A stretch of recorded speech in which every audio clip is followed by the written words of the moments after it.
Selamat pagi, Bapak dan Ibu Direksi. Saya selaku Direktur Pengembangan Bisnis akan menyampaikan strategi perusahaan terkait kebijakan dividen dan rencana pertumbuhan perusahaan. Saat ini, perusahaan sedang berada dalam kondisi yang cukup baik karena laba perusahaan meningkat. Namun, di sisi lain, perusahaan juga membutuhkan dana yang cukup besar untuk melakukan ekspansi. Karena itu, kita perlu menentukan apakah laba perusahaan akan dibagikan seluruhnya sebagai dividen, ditahan untuk ekspansi, atau menggunakan kombinasi keduanya. Ada dua pilihan utama yang bisa kita pertimbangkan. Pilihan pertama adalah membagikan laba sebagai dividen. Keuntungannya yaitu pemegang saham akan mendapatkan keuntungan secara langsung dan perusahaan dapat menjaga kepercayaan investor.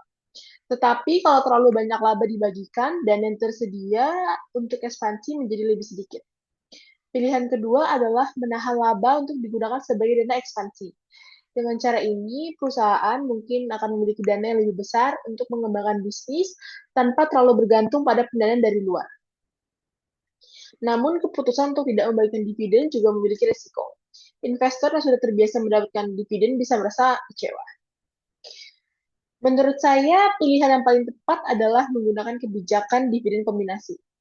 Jadi, perusahaan tetap membagikan sebagian laba kepada pemegang saham sebagai dividen, sementara sebagian lainnya ditahan untuk membiayai ekspansi. Dengan cara ini, kita bisa menjaga kepentingan investor sekaligus tetap memiliki dana untuk mengembangkan perusahaan. Besar dividen tentunya perlu disesuaikan dengan kebutuhan dana ekspansi dan kondisi arus kas perusahaan. Hal yang juga penting adalah bagaimana keputusan ini disampaikan kepada investor. Perusahaan perlu menjelaskan bahwa laba yang ditahan bukan berarti perusahaan mengabaikan kepentingan pemegang saham, tetapi juga digunakan untuk mendukung pertumbuhan perusahaan. Kita juga perlu menjelaskan tujuan ekspansi, kebutuhan dananya, serta manfaat yang diterapkan bagi perusahaan dan pemegang saham dalam jangka yang panjang. Dan komunikasi yang jelas, investor dapat memahami alasan perusahaan memilih untuk tidak membagikan seluruh laba sebagai dividen. Jadi kesimpulannya, perusahaan tidak harus memilih antara dividen atau ekspansi secara penuh.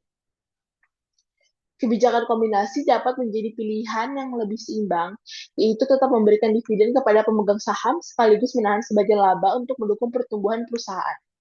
Dengan strategi tersebut, perusahaan diharapkan dapat menjaga kepercayaan investor sekaligus memanfaatkan peluang ekspansi yang ada. Demikian penyampaian saya. Terima kasih atas perhatian Bapak dan Ibu Direksi.